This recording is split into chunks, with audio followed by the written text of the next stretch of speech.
In the heart of the Galactic Consortium, an unassuming bureaucratic report quietly made its way through the interstellar channels. It was filed under routine planetary surveys, the kind that no one really paid much attention to, until someone did.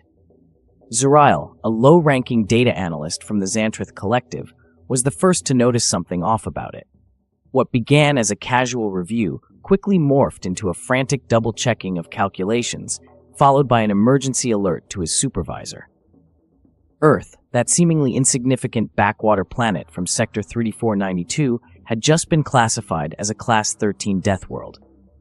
At first, the consortium didn't take it seriously. After all, Earth had been part of the galactic fold for centuries now, though it was mostly known for its bizarrely overenthusiastic citizens and odd customs.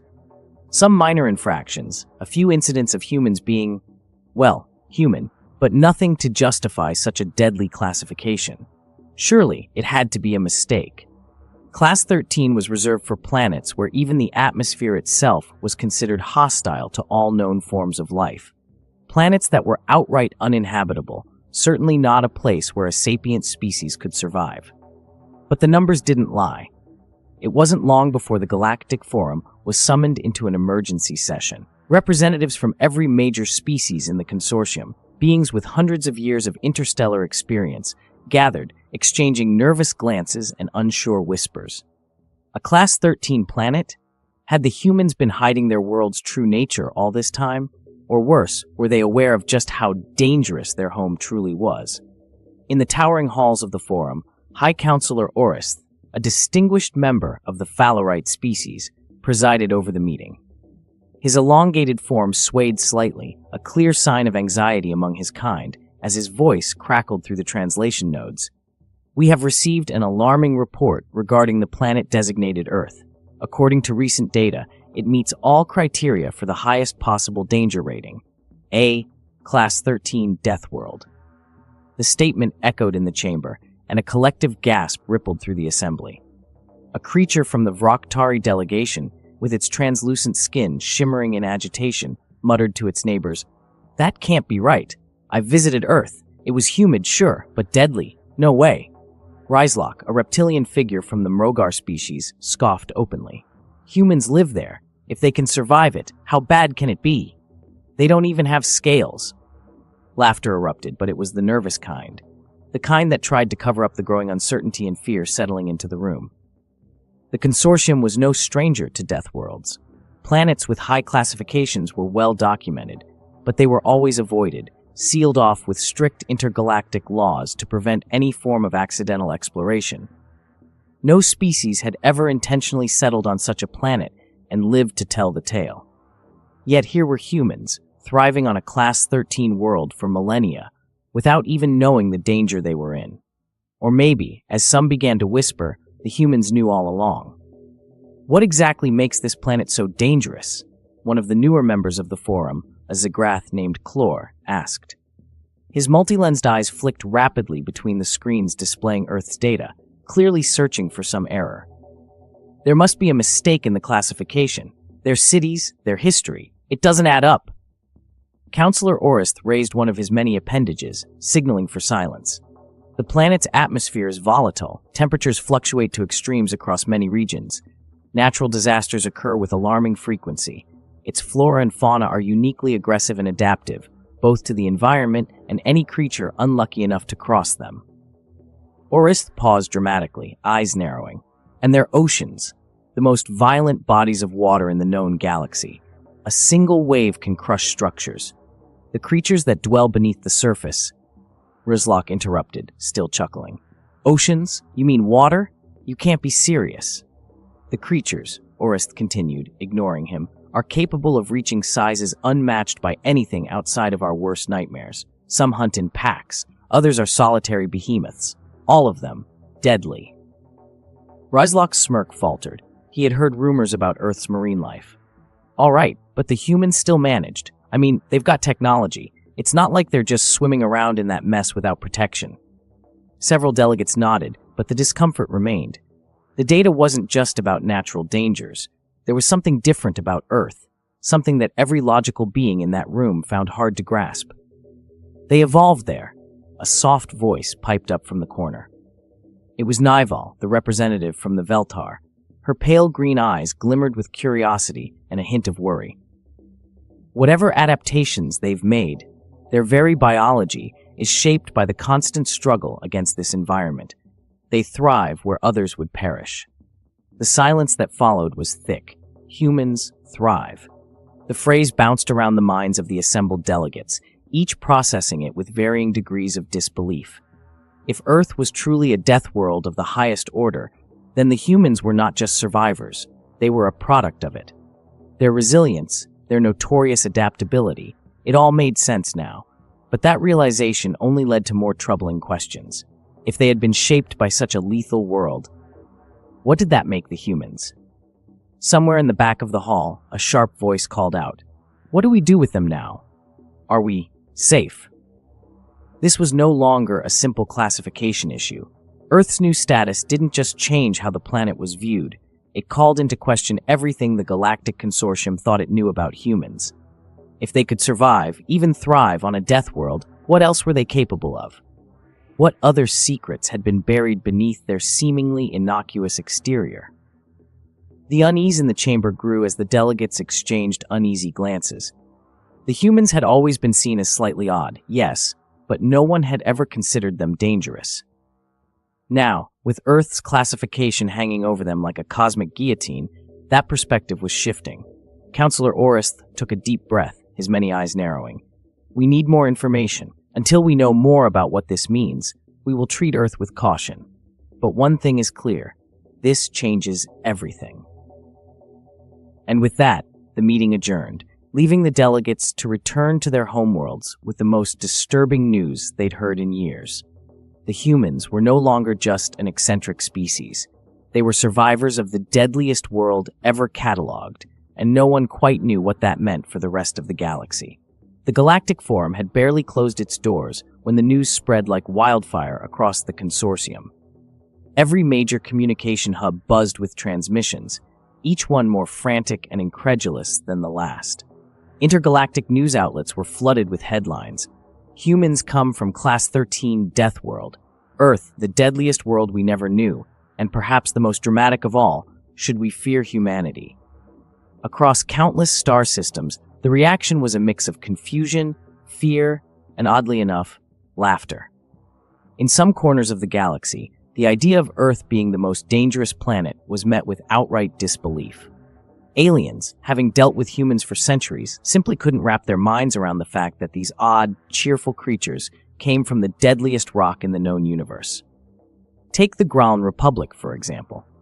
In their capital, Velthuk, the news had reached a group of dock workers during their midday break. Crone, a burly Gralnian with 4 arms and a famously short temper, was the first to burst out laughing when he heard the broadcast.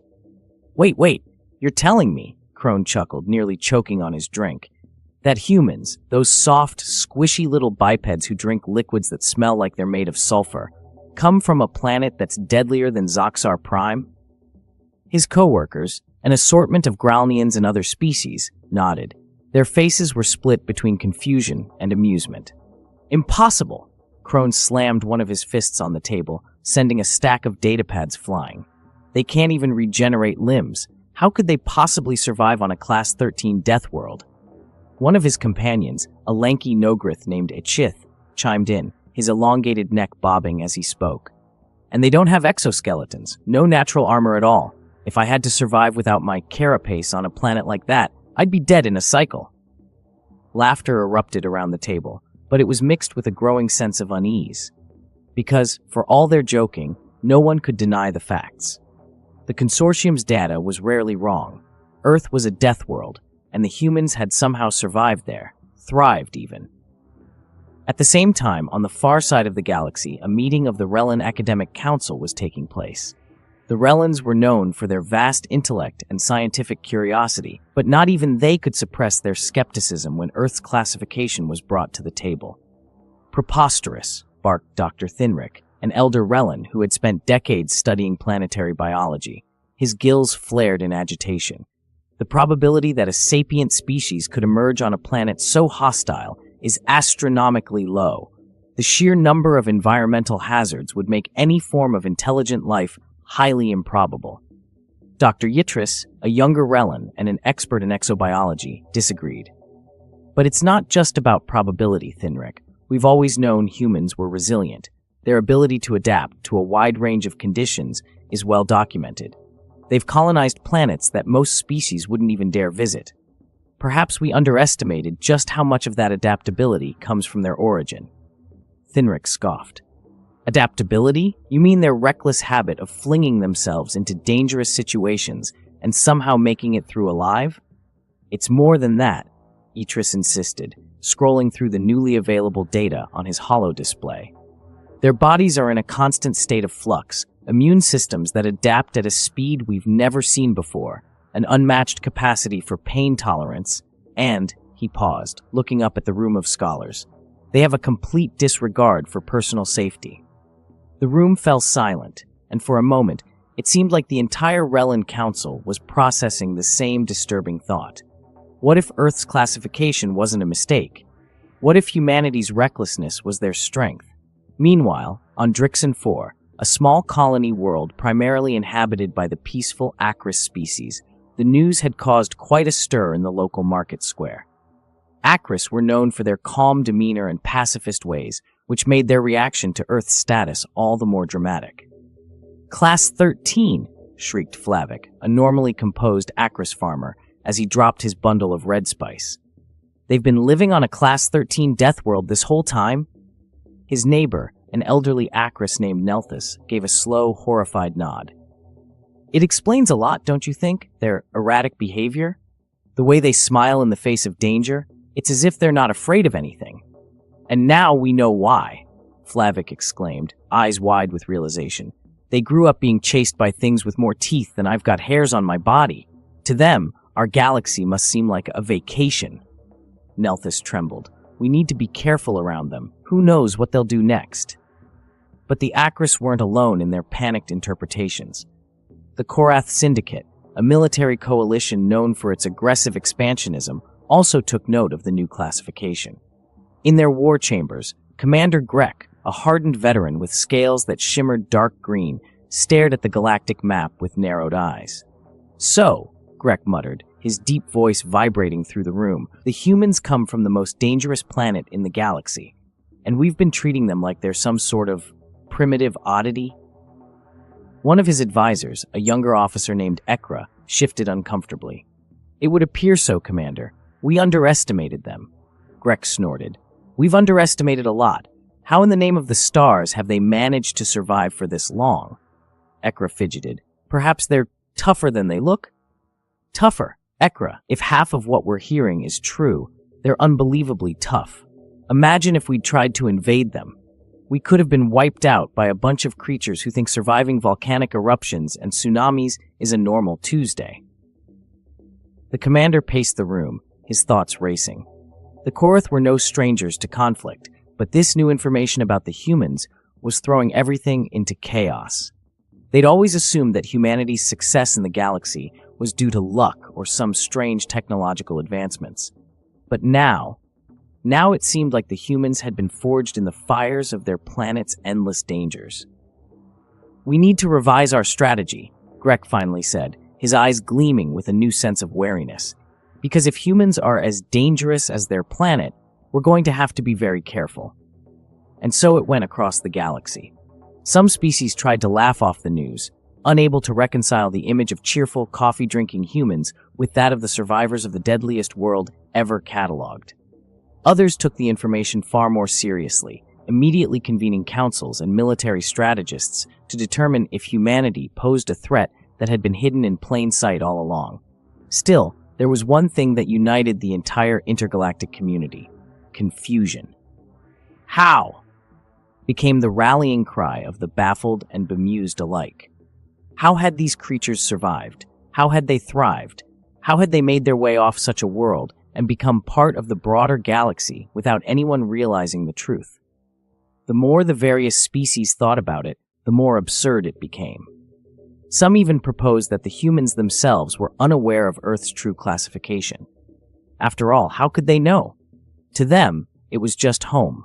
Just a place where you had to deal with a tornado on your morning commute or fend off a giant bear with claws the size of your head while on a weekend hike. As the disbelief spread, so too did the curiosity. Scientists, explorers, and even military strategists across the galaxy all began to ask the same question.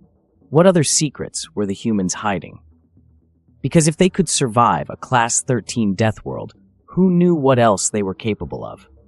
The Galactic Forum, in all its infinite wisdom, decided that the best way to settle the growing debate over Earth's deadly classification was to organize an official visit to the planet.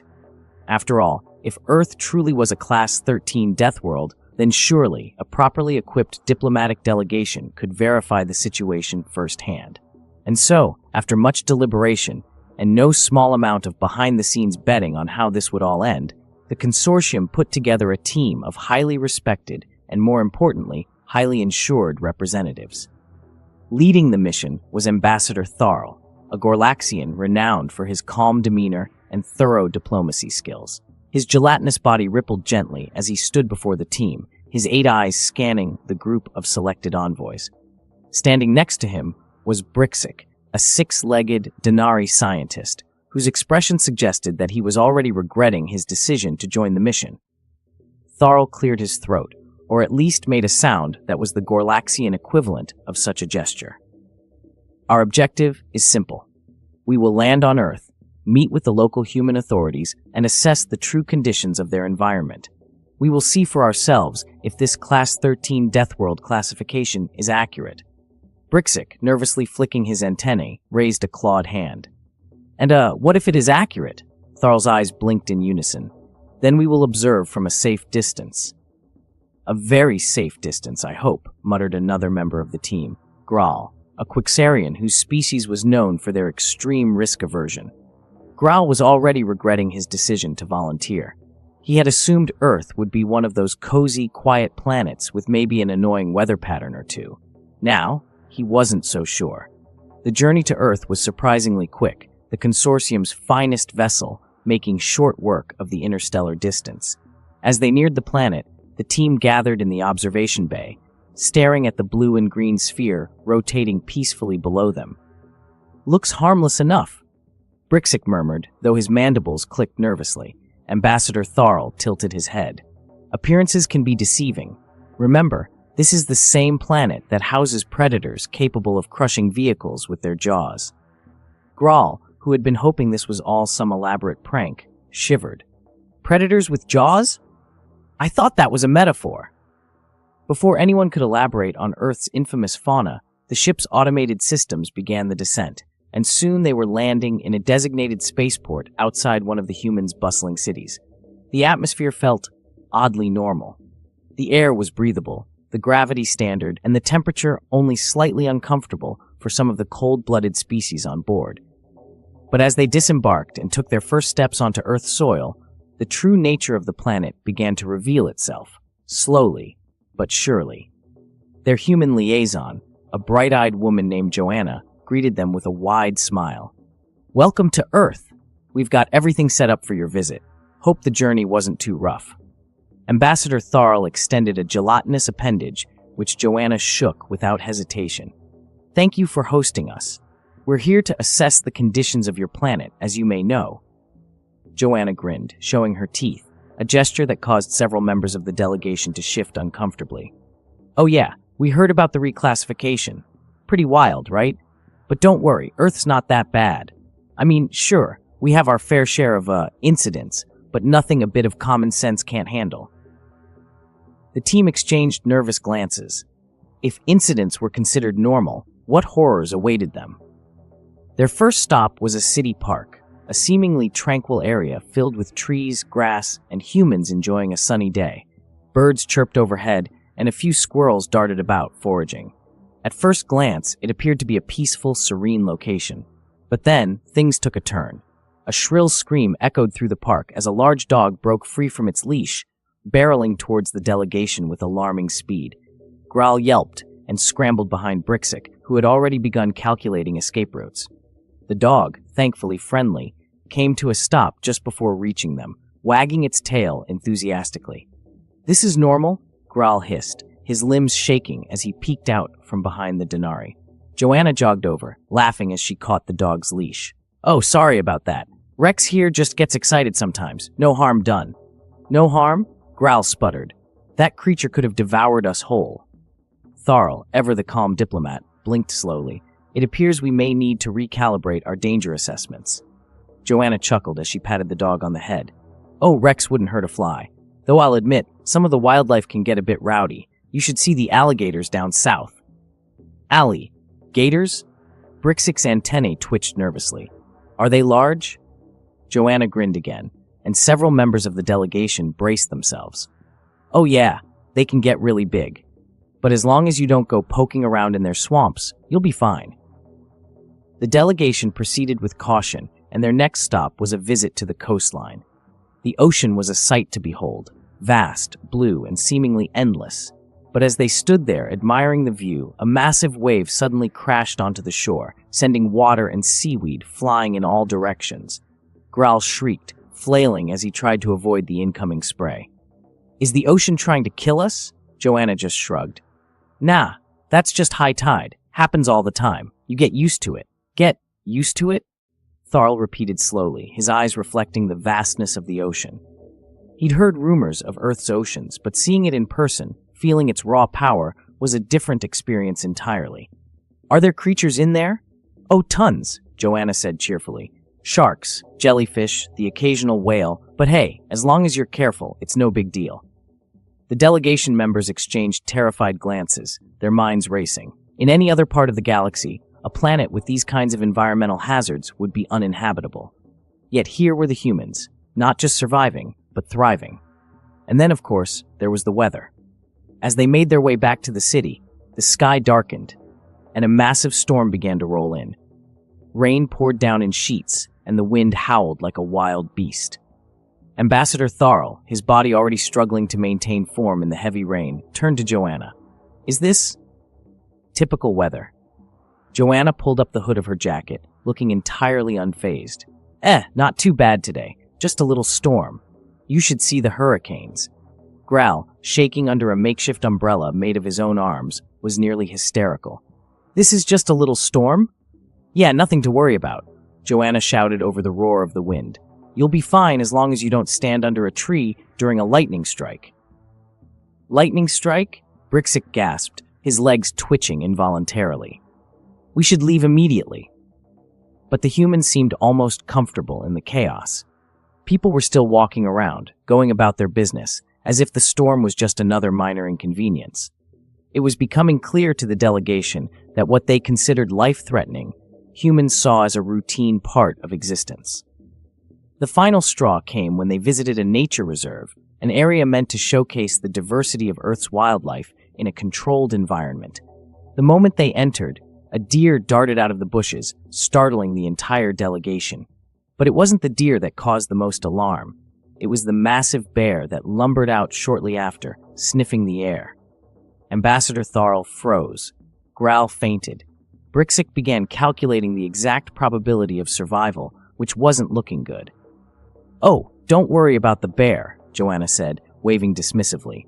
"She's just here for the berries. As long as you don't get between her and her food, you'll be fine." Tharl, his normally composed form now visibly quivering, managed to speak. "Joanna, I believe we have seen enough." Joanna smiled brightly. "Sure thing. Let me know if you ever want to come back and visit the mountains. We've got mountain lions up there." The delegation retreated to their ship in a state of barely concealed panic.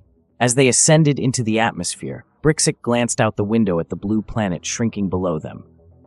I can't believe it," he muttered. "They actually live there, on purpose." Tharl, still struggling to regain his composure, nodded slowly. "Indeed, they not only survive but flourish, on a world that should, by all accounts, be entirely uninhabitable." Growl, now awake but still trembling, summed it up best. "These humans are insane." The ship sped away from Haber. As word of the delegation's visit spread throughout the Galactic Consortium, the reaction was immediate and chaotic. Reports of Earth's unfathomable dangers, combined with first-hand accounts from the delegation, sent the intergalactic community into a frenzy. Species known for their cautious approach to anything remotely dangerous were beside themselves. The humans were living on a death world of catastrophic proportions, and they seemed almost casual about it. By the time the delegation's findings were officially presented to the Galactic Forum, the panic had reached a fever pitch. Meetings were held, debates were launched, and ultimately, the conclusion was unanimous. The humans had to be evacuated. Their survival on Earth was nothing short of a galactic miracle, and it was only a matter of time before their luck ran out. Of course, no one thought to ask the humans what they thought about this. The evacuation proposal was spearheaded by the Ulkathi, a species known for their extreme concern for the well-being of others, or at least their own idea of what well-being should look like. Counselor Zivroth, a towering Ulkathi with skin that shimmered like polished metal, stood before the gathered representatives, his voice grave. "It is clear that the humans are in mortal peril," he intoned, waving a long arm dramatically. "We must evacuate them from their death world before it is too late. Their civilization may appear strong, but they are living on the edge of catastrophe." There were murmurs of agreement from several species. The Phalarites, the Vroctari, even the risk-averse Quixarians all nodded solemnly. The evidence was clear.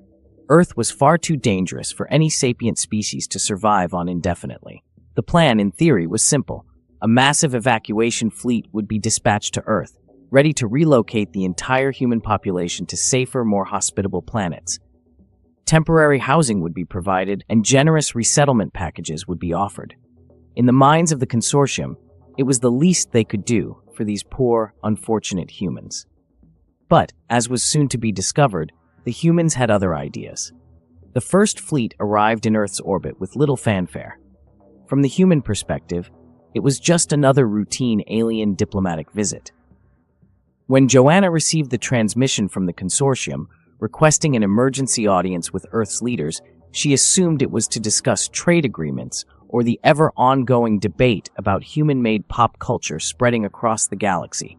What she wasn't expecting was the reason they gave her. "Evacuate," she repeated, blinking in confusion at the towering holographic image of Counselor Zivroth, whose metallic face loomed over her desk. "You want to evacuate all humans?" Zivroth nodded gravely. "Yes, for your own safety. We cannot, in good conscience, allow your species to continue residing on a planet as dangerous as Earth. The dangers you face daily are, well, unimaginable to the rest of us. Your oceans alone have more predatory creatures than most galaxies, and that's to say nothing of your tectonic instability, your weather, your fauna." Joanna couldn't help but laugh. At first, it was just a chuckle, but it quickly grew into full-blown laughter. The sight of a human laughing at a Class 13 death world was frankly unnerving to the alien dignitaries present. "I'm sorry," Joanna said, trying to regain her composure. "But you want to rescue us from our own planet?" Zivroth, clearly taken aback, nodded slowly. "Precisely. Your people have been subjected to these dangers for far too long. It's nothing short of miraculous that you've survived this long." Joanna tilted her head, genuinely puzzled. "But we like it here." The entire evacuation effort hit its first roadblock right there. The humans, it turned out, didn't want to leave Earth. To them, everything the consortium viewed as horrific dangers were just normal life. Dangerous? Sure, but nothing they hadn't already figured out how to handle. The second roadblock came when the humans started receiving evacuation notices, official documents from the Galactic Consortium that detailed the dangers of Earth in excruciating detail and informed them of their impending relocation to safer planets. The reaction from the general population was, unsurprisingly, less than enthusiastic. Take Leonard, for example. Leonard was a mechanic from Cleveland. He was sitting in his living room, drinking a cup of coffee, when his holo terminal pinged with an important message. The official-looking document popped up in front of him, complete with consortium logos and a polite but firm suggestion that he should pack his bags for relocation to a safer planet. He stared at the message for a moment before muttering to himself, "Evacuate? From Cleveland?" His wife, Sarah, looked up from the couch. "What's that about?" Leonard waved his hand dismissively. "Some alien thing. They want us to leave Earth because they think it's too dangerous," Sarah snorted. "Too dangerous? Did they see the gas prices in New York?" Leonard chuckled. "Exactly. If we can survive that, we'll be fine." Meanwhile, in the Galactic Forum, Counselor Zivroth was struggling to comprehend the complete failure of their evacuation efforts. Reports from the humans were coming in from every corner of the globe. The Denari scientists, who had been tasked with organizing the relocation logistics, were baffled by the humans' utter refusal to take the danger seriously. They don't want to leave, Brixik reported in disbelief during a hastily arranged meeting. Some of them think it's a prank. Others seem to think their planet isn't dangerous at all. They keep saying things like, we've had worse, and tornado season's not even that bad this year. Zivroth threw his hands up in exasperation. How is that possible? They've been living under constant threat of natural disasters, deadly wildlife, and environmental instability for millennia. How can they be so nonchalant? The answer, of course, was that the humans had adapted to their environment in a way that no one in the consortium could understand. Earth was dangerous, yes, but to the humans, it was home. Their entire history had been built around surviving and thriving in conditions that would have obliterated most other species. The idea of leaving Earth behind just because it was dangerous seemed absurd to them.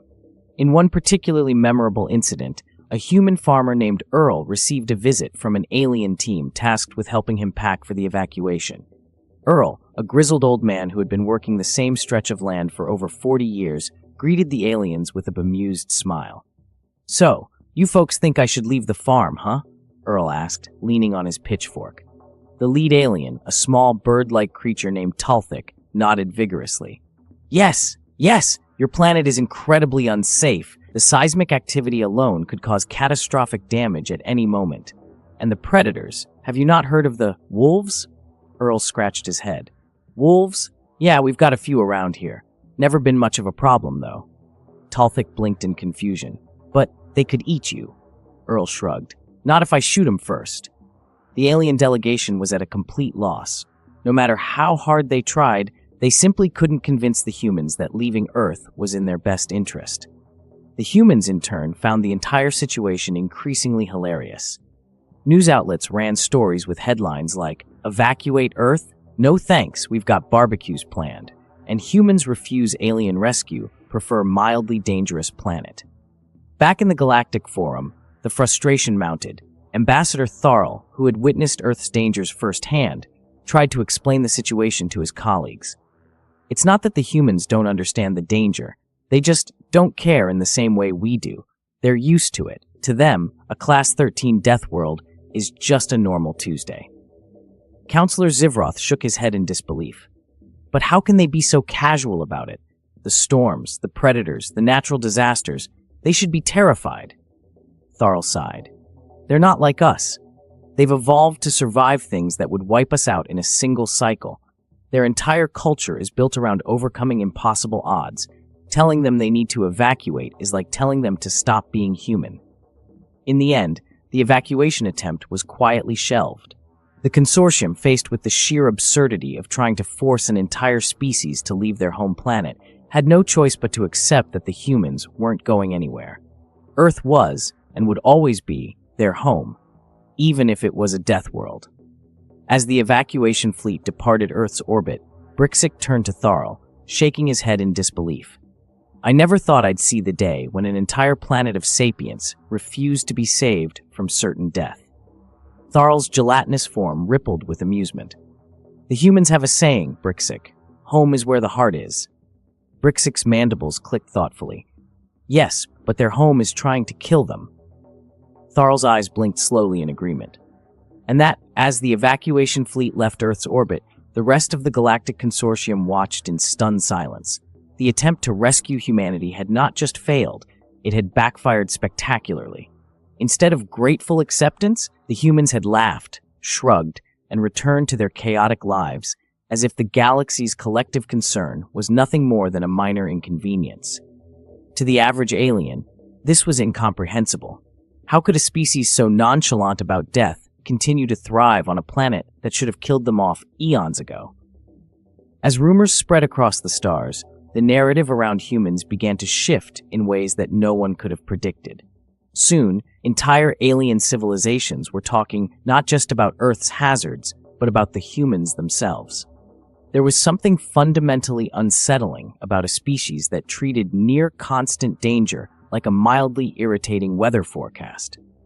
As more information came in from the evacuation attempts and first-hand accounts, the intergalactic community realized that perhaps the humans' greatest strength wasn't their technology, their intellect, or even their famous adaptability. It was something far more disturbing. The realization came to light when a team of scientists from the Frixali Combine, a species renowned for their obsessive study of biological evolution, requested to observe humanity up close. Dr. Xylos, a renowned Frixali anthropologist with a flair for the dramatic, led the research effort. His goal was simple: to understand why humans not only survived on a Class 13 Deathworld, but seemed almost immune to the fear that it inspired. The Frixali lab was set up on a remote observation platform high above Earth's atmosphere, where they could safely study human behavior without risking any direct contact with the planet's many hazards. What they found, however, was beyond anything they could have imagined. Dr. Xylos called a press conference to announce his findings, and it quickly became one of the most watched broadcasts in consortium history. His large, reflective eyes gleamed with excitement as he addressed the assembled media. After months of observation, I am prepared to share our conclusions about the humans, he began, his thin, reedy voice echoing through the chamber. We originally believed that their survival on Earth was due to an enhanced biological adaptability, perhaps an unusually robust immune system or highly resilient physiology. But, as it turns out, we were wrong. The room fell silent. What we have discovered is something far more profound. The humans' ability to thrive on Earth is not because they have evolved to match the planet's dangers. It is because they simply ignore them. Murmurs erupted through the crowd, but Dr. Xylos raised a hand, silencing the noise. You misunderstand, he continued. It's not that they are unaware of the dangers. Quite the opposite. They know their planet is trying to kill them at every turn. But instead of succumbing to fear, instead of allowing it to paralyze them, they treat these dangers as mere obstacles. They laugh in the face of what should terrify them. They go about their lives, carrying on as if nothing is wrong, because to them, this level of constant threat is normal. A journalist from the Relin network raised a hand. Are you suggesting that their survival is a result of recklessness? Xylos smiled thinly. Recklessness, yes, but more than that. They have mastered the art of defying death. It's not just that they adapt to danger, it's that they expect it. Their history is filled with accounts of catastrophic events, natural disasters, wars, disease, and yet, they always find a way to bounce back. They don't give up. They improvise, endure, and move forward as if nothing could ever truly stop them. Another reporter, this one from the Xantrith Collective, leaned forward, brow furrowed. But how does that explain their resistance to fear? Surely even the humans must feel terror when faced with Earth's most lethal aspects. Dr. Xylos chuckled, a sound that sent shivers down the spines of many in the room. Oh, they feel fear. They just ignore it. In fact, we have observed that they often joke about their own mortality in ways that most species would find utterly bizarre. Humor, it seems, is one of their most effective coping mechanisms. They laugh at what should terrify them, and in doing so, they neutralize its power over them. The room was silent as the enormity of the revelation sank in. Humans didn't survive Earth by becoming invulnerable to its dangers. They survived by becoming emotionally immune to fear itself. In the weeks that followed, the galaxy was gripped by a new kind of fascination with humanity. Species that had once viewed humans as odd, amusing creatures now saw them in a new light, dangerous, unpredictable, and above all, unbreakable. The fact that humans approached life with a sense of humor, even in the face of death, was something that no other species could fully understand or replicate. Suddenly, the galaxy began to see the value in having humans as allies. Not because they were technologically advanced or physically superior, but because their attitude towards survival was something entirely unique. To the humans, life on a Deathworld was just another day at the office. A few months after the evacuation debacle, a new incident occurred that would cement humanity's status in the galaxy once and for all. A rogue asteroid, large enough to obliterate a planet, was discovered on a collision course with Earth. Panic erupted across the consortium. alien species began sending frantic messages warning the humans of the incoming disaster. Evacuation offers were once again extended, this time with far more urgency. Surely, they thought, this was it. Not even the humans could laugh off an extinction-level event. But Earth's response was strange. The humans seemed completely unfazed by the approaching asteroid. There were no mass evacuations, no planet-wide panic, no pleas for help. In fact, most of the human messages that reached the consortium were alarmingly calm. As the asteroid hurtled closer, the Galactic Forum gathered for an emergency session. Counselor Zivroth, still scarred from the previous failed evacuation attempt, spoke to the assembly in a voice laced with resignation. They're not going to leave. They've already told us. They refuse to evacuate. Counselor Orist, the Fallarite representative, blinked in disbelief. But this asteroid will destroy their planet. How can they simply stay? Ambassador Tharl, who had since become something of an unofficial expert on human behavior, shook his gelatinous head. They're not staying because they don't care. They're staying because they have a plan. The delegates exchanged nervous glances. A plan? What kind of plan could possibly stop an asteroid of that size? It wasn't until the asteroid entered the final stages of its approach that the galaxy learned what the humans had been preparing. With mere hours to impact, the humans unveiled their solution, a fleet of spacecraft built specifically for this kind of event. Each ship was loaded with a mix of advanced technology and good old-fashioned human ingenuity. They had repurposed outdated weapon systems, experimental shielding, and, most baffling of all, a giant network of explosives that they had somehow managed to position around the asteroid's trajectory. At the precise moment of impact, the humans blew up the asteroid. The explosion was visible from space. The asteroid shattered into harmless debris, raining down in small, manageable chunks that burned up in Earth's atmosphere.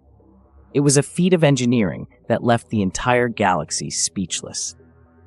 In the aftermath, as the humans celebrated yet another victory over certain death, a quiet respect began to grow among the other species. They finally understood that the humans weren't just resilient, they were the galaxy's ultimate survivors. And it wasn't because of their technology or their strength. It was because they didn't let the fear of death stop them. Not ever. In the Galactic Forum, Counselor Orist summed it up best as he stared at the live footage of Earth, still intact and thriving after the asteroid's destruction. The humans, they don't just live on a death world. They've mastered it. And with that,